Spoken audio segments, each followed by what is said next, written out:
el exterior del Centro Federal de Readaptación Social número 1. Enseguida se observa la celda número 20, primero desde su exterior y después en su interior.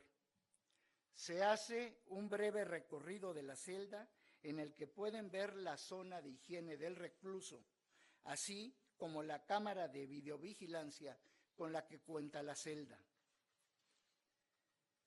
También se observa la apertura que se hizo en la zona de regadera, que es donde desemboca el túnel por el que descendió el recluso. Igualmente, se observa el conducto parado frente al punto ciego de la letrina a ras de piso. Es hasta las 20:51:9 cuando se pasa al punto ciego de la regadera, pisa y se sale hasta las 20:51:15 dirigiéndose hacia la cama.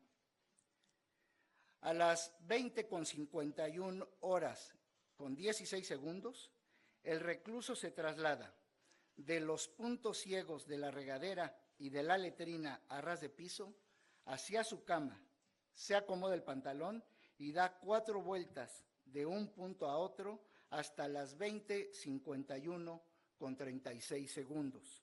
Reitero, de aproximadamente 10 metros de profundidad, habilitado con la escalera. También se ve el túnel con dimensiones preliminares de 1.7 metros de altura y de entre 70 y 80 centímetros de ancho, el cual se extiende por una longitud aproximada de 1.500 metros.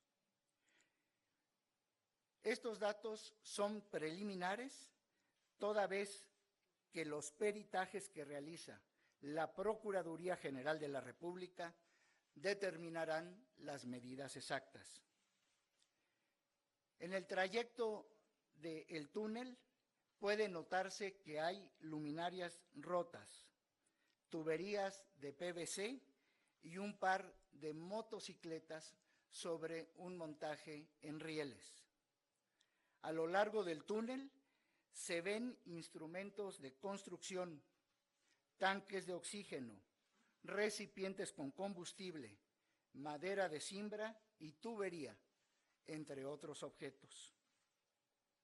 Se ve la escalera al otro lado del túnel que sube hacia el interior de la obra que ustedes ya conocen. En este lugar, como lo constatarán en las visitas, cuenta con cableado y planta de luz, lo que hace ver cómo desde ahí se fue gestando la construcción del túnel.